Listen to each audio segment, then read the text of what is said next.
Depois de 6 meses de governo, o site do Palácio do Planalto publica que o potencial de crescimento avançou no governo Temer. Isso se deu, segundo o site, que por causa das vitórias importantes do Congresso devem favorecer investimentos e criar condições necessárias para que a economia volte a crescer. É uma característica bastante interessante que os verbos são sempre conjugados no futuro. E até porque o programa do governo é ponte para o futuro. Então fica-se eternamente falando do futuro, enquanto isso a gente vai analisar nesse vídeo aqui o presente e também esses 6 meses que passaram. Hoje é 20 de novembro de 2016 e ao analisar o presente, a gente vê que as indústrias brasileiras nunca estiveram tão ruins desde o ano de 2001. Somente no ano de 2001, antes até mesmo do governo do PT, as indústrias estiveram tão ruins, ociosas, como estão agora. Mas antes de falar sobre isso, sejam bem-vindos aqui ao canal Notícias Comentadas. Aqui a gente comenta a notícia dentro do contexto, porque só assim faz sentido. E para você entender o que de fato está acontecendo por trás das notícias que são publicadas, inclusive notícias que têm aí influência direta do dinheiro público, do próprio governo que paga as empresas para publicarem determinadas notícias, assine o nosso canal e a gente vai desvendar todo esse mistério para você.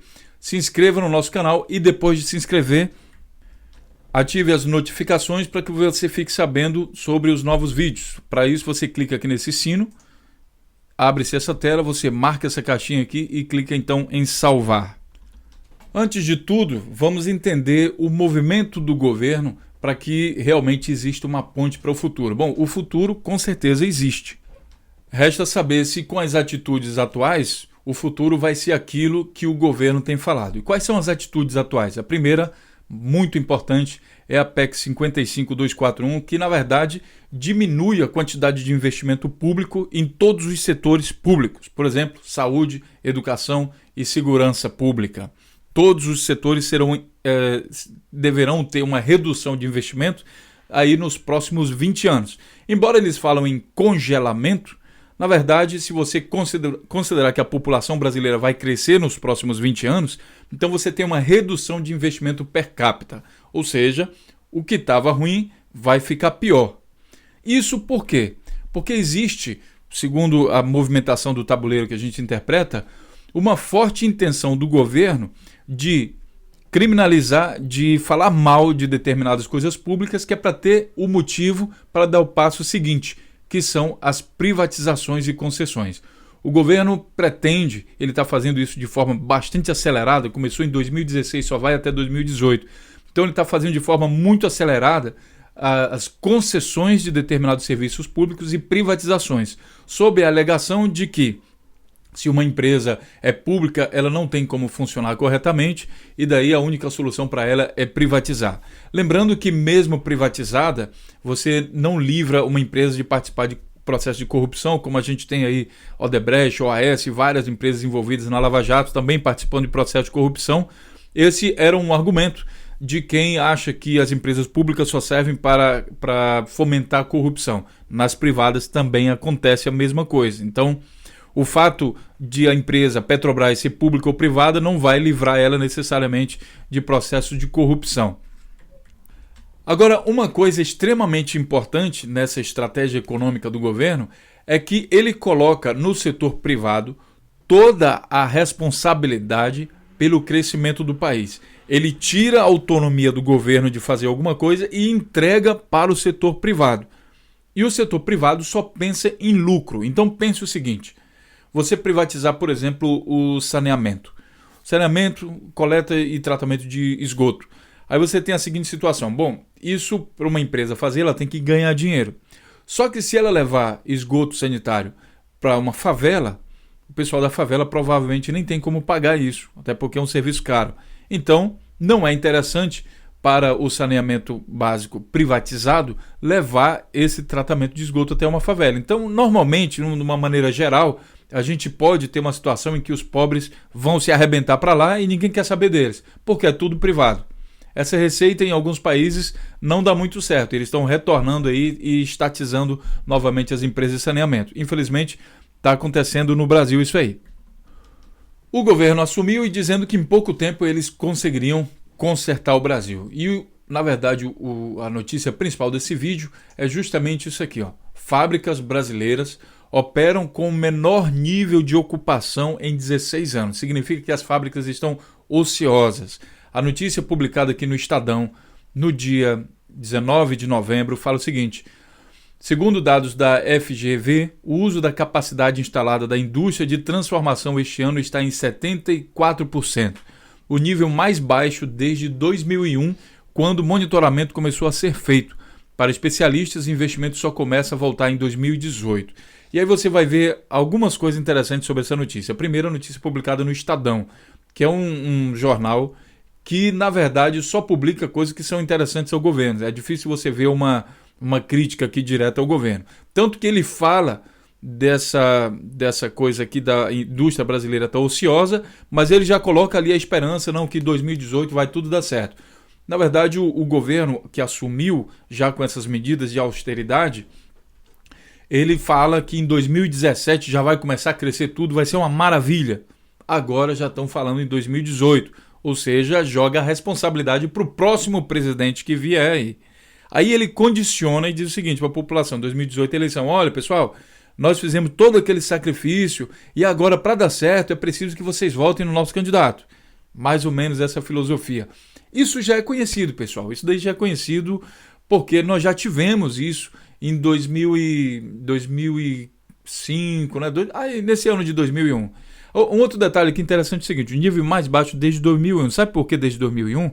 Porque a partir de 2001 que o monitoramento começou a ser feito. Se tivesse fazendo antes de 2001, provavelmente a indústria brasileira ainda estaria mais ociosa dos últimos, quem sabe, 30 anos. Só que não existia medição antes disso. Então é interessante olhar esse detalhe. Aqui no site do Tijolaço, ele diz o seguinte: quanto menos pão, mais circo. O Brasil a caminho de uma aventura ou desventura, aqui no dia 20 de novembro de 2016. E ele basicamente diz o seguinte, aquilo que eu também tenho falado: como é que pode um país ter crescimento se ele não investe em crescimento?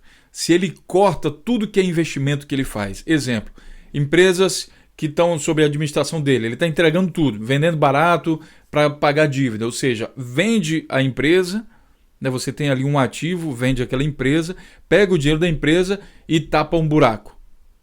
Tá, mas isso não significa que você vai ter receita. Se você tem uma empresa, melhora a eficiência da empresa, você pode ganhar dinheiro com essa empresa para tapar aquele buraco. Não, o que você está fazendo agora é vender a empresa para tapar o buraco, sem se preocupar em fazer receita nenhuma, jogando toda a responsabilidade de fazer receita para o setor privado. E o que a gente está vendo aí é que a indústria está caindo. Ou seja, a indústria já é privada. Ela está caindo. Então pensem comigo, se o movimento no tabuleiro está sendo movido dessa forma, como é então, pelo amor de Deus me explique isso, como é que você tem a expectativa de que realmente vai haver um crescimento na indústria e consequentemente na economia do país? Parece uma coisa meio contraditória, não? Vamos entender mais. A tornozeleira eletrônica das empresas. Aqui é material publicado aqui no Diário do Sudoeste, no dia, deixa eu ver aqui, 20 de novembro de 2016. É uma coisa preocupante que também tem ligação com a Lava Jato e com outras coisas que vão fazer a economia brasileira ir mais para baixo. A gente está vendo uma espécie de quebra das grandes indústrias brasileiras. Nesse caso aqui, vamos falar da Embraer e da Lava Jato. Entenda o seguinte: a partir do próximo ano, essa notícia aqui é material para um vídeo só para ela, que eu vou fazer também. A partir do próximo ano, a Embraer, uma das maiores fabricantes de aviões do mundo, vai entregar a chave geral da companhia para um monitor externo.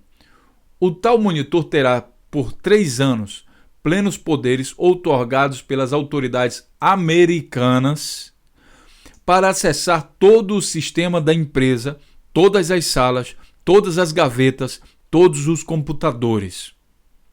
Terá acesso a dados de funcionários, ex-funcionários, fornecedores. Essa vigilância foi imposta à empresa investigada por atos de corrupção na América Central pelo Departamento de Justiça americano, o DOJ. Significa que todo o segredo industrial da Embraer vai passar para as mãos dos americanos gratuitamente. E por que se faz isso?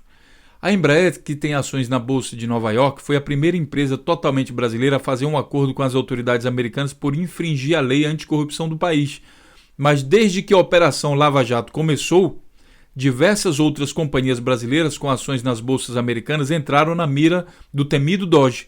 Petrobras, Eletrobras, Braskem são alguns dos nomes já conhecidos nessa lista, e todas poderão ter de futuramente também viver sob vigilância.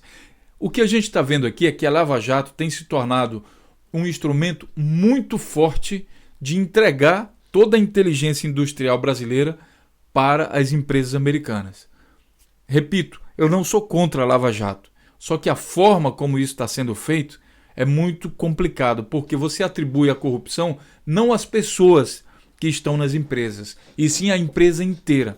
Toda a empresa, com os seus milhares de funcionários, todo o dinheiro investido, dinheiro público investido nessa empresa, em ciência, em tecnologia, em novos conhecimentos, está sendo tudo entregue para os americanos de uma forma muito intensiva. A pergunta que eu faço aqui é: por que a justiça brasileira faz uma coisa como essa? Você vai dizer, mas os americanos, tudo bem, mas será que não tem uma outra maneira de preservar as empresas brasileiras, as grandes empresas brasileiras? O que a gente está vendo é que a Lava Jato está contribuindo para a quebra dessas empresas. Por que você acha que é interessante quebrar essas empresas? Olha aqui. Temer anuncia concessões e privatizações para 2017 e 2018. Se essas empresas geram prejuízo, o governo tem todo o argumento que ele precisa para dizer: vamos nos livrar dessa sangria, isso aí não presta, e aí ele privatiza. Agora, por que privatiza dessa forma? Responda aí no comentário, eu vou pular essa parte e não vou falar ainda. Para complicar mais a situação para a indústria brasileira, isso aqui a gente está analisando o cenário, o movimento do tabuleiro, para você entender se realmente a política econômica desse governo tem chance de cumprir o que ele anda falando. O Temer entrega o Brasil à espionagem americana através da concessão de todos os serviços, toda a computação brasileira, todo o processamento de dados do Brasil vai ser feito pela Microsoft, que é uma empresa que colabora com a NSA, que é a Agência de Investigação norte-americana. Tudo que o Brasil faz vai gratuitamente para a mão das empresas americanas, para a espionagem americana. É lógico que a Microsoft vai assinar um termo dizendo que não, vamos montar um centro de não sei o que, de processamento de dados no Brasil, e ninguém vai ficar sabendo disso, tá? Não se preocupe não, para lá. Mas veja bem, a agência NSA, ela grampeou, além de Dilma, ela grampeou também a primeira-ministra da Alemanha. É proibido. Mas ela grampeou o Tony Blair, diversas outras pessoas no mundo inteiro. Eles espionaram essas pessoas. Também é proibido.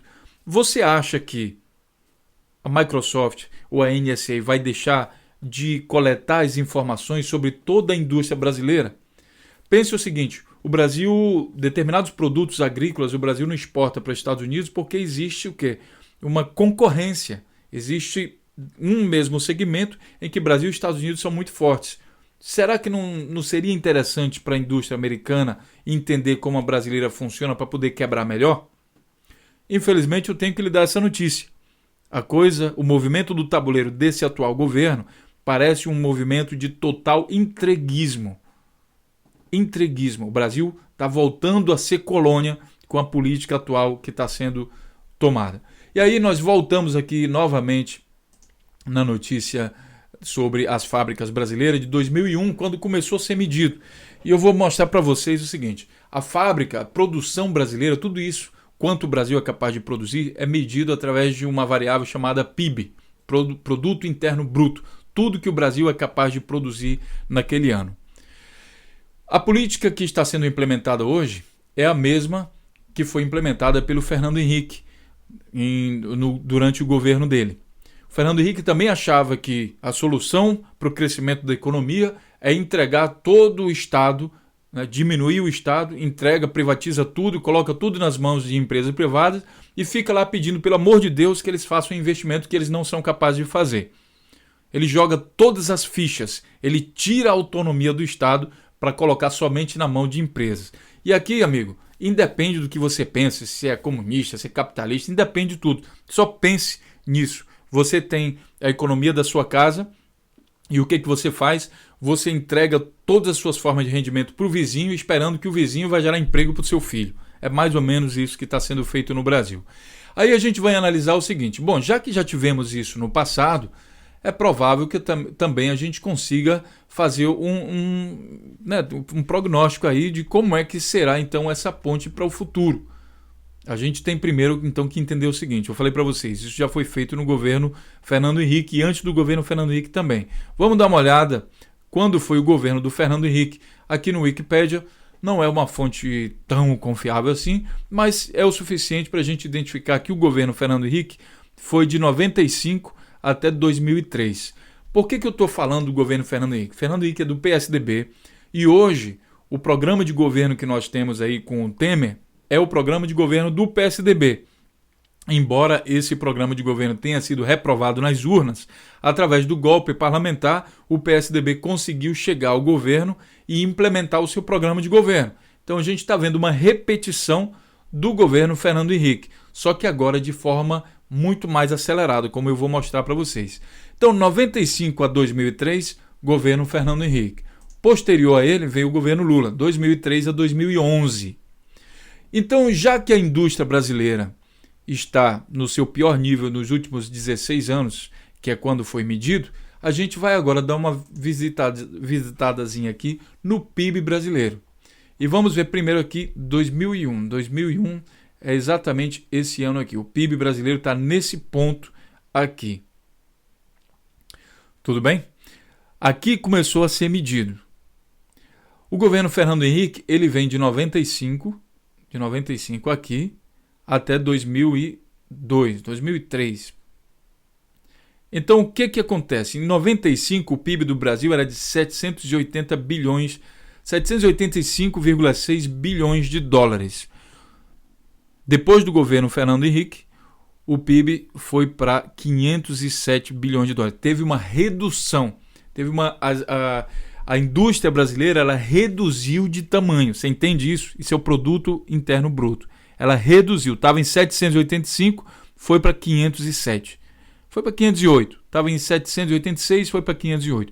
Ou seja, o PIB reduziu durante o governo Temer. Aliás, durante o governo Fernando Henrique. Embora nos anos anteriores ao Fernando Henrique tenha tido um aumento do PIB, como você vê aqui, de 92 ao governo Itamar Franco, o PIB estava em 400, então estava em crescimento e aí entregou para o governo Fernando Henrique com um PIB mais alto do que pegou. E o Fernando Henrique pegou o PIB nesse valor e jogou lá para baixo. E aí eu falo para vocês o seguinte: o Temer consegue numa tacada só colocar a indústria brasileira do pior ponto dos últimos 16 anos. Isso porque só é possível medir dos 16 anos. Há 17 anos atrás não era medido. Provavelmente ele conseguiria. Ele está muito, mas muito mais eficiente no que se diz quebra de Estado do que o Fernando Henrique um dia ousou ser. 95 para cá. Ele está muito mais eficiente. Entende? Em 6 meses ele conseguiu levar a indústria brasileira à sua pior ociosidade dos últimos 16 anos. Ou seja, a pior da história. Por quê? Porque a história começa há 16 anos atrás. Só conseguiu medir até aí. Ele está muito pior do que o Fernando Henrique. A força, a ganância que esse povo que está no poder, que passaram aí 15 anos, 14 anos fora do poder, ele está acumulado, entendeu? Então ele está querendo tirar o atraso de tudo que eles não conseguiram ganhar durante esse tempo para ganhar agora de uma vez. Quando foi em 2003 que assumiu o Lula com uma política econômica diferente, que ele fez o quê? Aquilo que esse pessoal que está agora critica. Ele assumiu a responsabilidade do crescimento do país. Ele pegou o dinheiro público e investiu no crescimento do país. Tivemos então um aumento do PIB, um aumento estrondoso do PIB de 558 bilhões até o pico máximo aqui, o último ano do governo do Lula, que foi 2011, 2,6 trilhões. Saiu de 558 para 2,6. Ele multiplicou quase que por 5 o PIB brasileiro. Por quê? Porque ele achava que não era o setor privado que ia fazer isso sozinho. Precisava ele comandar esse processo. E aí teve essa diferença no PIB. É preocupante a situação atual do Brasil, que em 6 meses o cara já consegue deixar a indústria brasileira no seu nível mais baixo de toda a história. Repito, porque a história começou a ser medida há 16 anos atrás. Ele já é o pior que tem. Para finalizar o vídeo, eu vou mostrar para vocês também alguns outros fatores que também contribuem para essa queda de produtividade aí da indústria brasileira. Primeiro, aqui nesse vídeo, o Temer acelera a quebra de Estado brasileiro, porque ele vai começar a cortar diversas coisas que o Estado normalmente estava fazendo investimento. Aqui ele vai cortando essas coisas. Segunda coisa, o Brasil reduz crescimento econômico. Isso aqui já é um reflexo, né? No mesmo momento, essa notícia foi publicada no mesmo momento em que o site do Palácio do Planalto está falando que o potencial de crescimento, ou seja, no futuro, avança no crescimento. O potencial de crescimento, porque o crescimento mesmo está em baixa. Então, quando será que esse potencial vai vir? Ele fala aqui, olha, a projeção do mercado financeiro para o PIB em 2017 era crescimento de 0,5%. Agora, depois da medida, é de 1,5%. Mas eu me pergunto como é que isso é possível se as indústrias, na verdade, estão em baixa, estão ociosas. Um outro fator interessante aqui, nessa quebra da indústria brasileira, foi o próprio golpe parlamentar, que teve início aí com a figura do Aécio Neves. O Aécio Neves, a pessoa do Aécio Neves, também está diretamente ligada com a ociosidade da indústria brasileira. Porque começou com ele todo o movimento que resultou em um golpe parlamentar. Como assim? Só o golpe parlamentar por si só não explica isso. Mas o que ocasionou o golpe parlamentar foi a maior crise política talvez da história do Brasil, liderada pelo Aécio Neves, e consequentemente uma grave crise econômica. Ainda não é a maior do Brasil, mas uma grave crise econômica que faz com que a indústria cada vez mais vá para baixo. A outra coisa também é a Lava Jato, que acaba causando prejuízos à economia brasileira, como eu mostrei também na notícia anterior, que mostra a questão da tornozeleira eletrônica das empresas, aqui começando com a Embraer. É que a Lava Jato, em vez de prender e castigar somente os corruptos, ela também está castigando as empresas, submetendo as empresas a ter prejuízos. Por exemplo, bloqueio econômico, deixa de participar de determinados negócios, de determinadas situações, inclusive o que rendeu crítica ao governo brasileiro por parte aí do governo japonês. Quando o Temer foi para lá pedir para o japonês investir no Brasil, ele disse, sim, a gente já investiu lá, e agora? O que é que acontece? Vocês estão tudo travado, vocês sacanearam aí a Petrobras e agora nada cresce no Brasil. Então você chega depois disso e tem o descaramento de me pedir para investir no Brasil novamente? Nessa notícia aqui, inclusive, fábricas brasileiras operam no menor nível aqui do Estadão, tem justamente o exemplo da Honda, a japonesa Honda, que investiu 1 bilhão numa fábrica de Itirapina, em São Paulo. A fábrica já está construindo, já era para ter entrado em operação em 2015, não entrou ainda porque a economia vai mal. Por que a economia vai mal? A Honda está vendo o seguinte, o mercado não melhorou, ou seja, o poder de compra da população não está bom ainda para ela inaugurar uma fábrica para vender produtos dentro do Brasil. Imagina, você vender carro e moto para um mercado que não está comprando. Por que você vai colocar uma empresa dessa em operação? O que acontece quando o Temer coloca a PEC 241 em atividade? Ela congela o salário de todos os funcionários públicos. E aí, amigo, com o crescimento da população, esse pessoal vai passar a ganhar menos. Quem é que vai comprar carro da Honda? Quem é que vai comprar moto se está ganhando cada vez menos nos próximos 20 anos? O Brasil vai ter mesmo que esperar 20 anos para poder voltar a crescer? Então, a Lava Jato ela causa esse tipo de problema também. Um outro motivo da queda do crescimento da economia brasileira também tem ligação com a Dilma, o governo Dilma, o restante do governo. Aqui nesse site Economia IG, que é suspeito, né, que eles chamam aí um especialista para falar, não sei o quê, os 3 principais erros da política econômica do governo Dilma, e aqui ele lista esses 3 erros econômicos da política da Dilma, e ele fala o seguinte: mesma receita para momentos distintos, leitura equivocada do cenário externo e desonerações. Esse aqui foi realmente muito grave. Ela deixou de cobrar impostos no momento em que o mercado externo estava vivendo uma, digamos assim, uma pré-crise. Que pré-crise era essa? Aí você tem que entender uma outra coisa aqui. Olha. Entenda a queda do preço do petróleo e seus efeitos. O preço do petróleo acumula perda de 60% desde junho de 2014. Países da OPEP estariam em guerra contra o óleo de xisto de Estados Unidos e Canadá. É preciso entender esse movimento aqui do mercado externo. Por quê? O Brasil é um país que vende commodities. E os commodities, com a diminuição do preço do petróleo, começaram a ficar mais baratos também, porque economizava justamente o preço da logística e uma série de outros fatores. Commodity barato significa o seguinte: se você tem uma padaria e de repente você está vendendo seu pão lá, sei lá, a 50 centavos, e de repente toda a sua concorrência, que também vende pão, começa a vender pão a 40 centavos. Você não vai poder manter o seu preço de 50 centavos. E aí você baixa também para 40 centavos. Aí vai lá a concorrência e baixa de novo para 30. A redução que houve no petróleo foi de 60%. 60%. Isso fez com que o Brasil deixasse de arrecadar muito dinheiro. Nesse momento que deixou de arrecadar dinheiro, a Dilma resolve fazer o quê? Desonerar, deixar de cobrar determinados impostos. Isso fez com que o Estado arrecadasse menos. E isso fez com que o Estado, a política da Dilma, tivesse que reagir aumentando o preço, por exemplo, de energia. Também teve a crise da energia, a maior seca que o Brasil teve na história. Então tudo conspirou ali contra Dilma. A oposição brasileira aproveitou o momento, liderada pelo Aécio Neves, fizeram a irresponsabilidade de investir mais ainda na quebra do Estado, na crise política brasileira, para atingir a questão econômica, porque aí eles conseguiriam derrubar a Dilma. Tanto que a Dilma sofreu um golpe parlamentar acusada de uma coisa que não conseguiram provar. Isso por quê? Porque a economia não estava respondendo.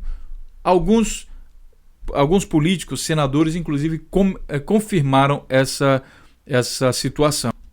E como notícias comentadas, mata a cobra e mostra o pau, aqui está o link da notícia que você vai poder ver. O senador volta pelo impeachment, mas diz que não há crime de Dilma. Em vídeo, Assir Gurgatz diz que não vê crime de responsabilidade no caso, como foi provado depois. Falta de governabilidade para presidente voltar a governar.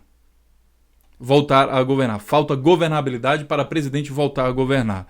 E essa governabilidade, quem causou foi aqui diretamente a figura do Aécio Neves. Então, ele tem um peso muito relevante, muito forte nessa crise que o Brasil atravessa e que, infelizmente, com a política econômica atual, não vejo uma situação de melhora para o Brasil. Você está implementando medidas que o passado já mostra que são fracassadas, aqui com a diminuição do PIB no governo Fernando Henrique. Só que de uma maneira muito mais acelerada, muito mais rápida, aproveitando a onda do momento, que é a queima do Partido dos Trabalhadores, que ocasionaram esse crescimento aqui no Brasil, e levando o Brasil rapidamente para baixo, como você está vendo aqui, a diminuição do PIB também, ó, daqui do pico do final do governo Lula até agora 2015, quando o governo da Dilma já não tinha mais governabilidade, já havia aquela campanha muito forte, né? Você vê em um ano só, 2014, que foi quando começou o Aécio Neves, começou a oposição dele irresponsável, o Brasil teve uma queda de PIB de 2,4 trilhões de dólares para 1,7. Grande parte dessa queda aqui é atribuída também ao Aécio Neves, mas também ao erro econômico da Dilma Rousseff, juntado aí com todos aqueles outros fatores que nós vimos anteriormente. Infelizmente, é assim, o prognóstico não está muito bom aí para o Brasil. De qualquer maneira, eu queria saber a sua opinião. Além disso, compartilhe nossos vídeos, se inscreva no nosso canal para que você entenda de fato o que está acontecendo no Brasil e no mundo, porque aqui a gente analisa a notícia dentro do contexto. Um grande abraço e até o próximo vídeo.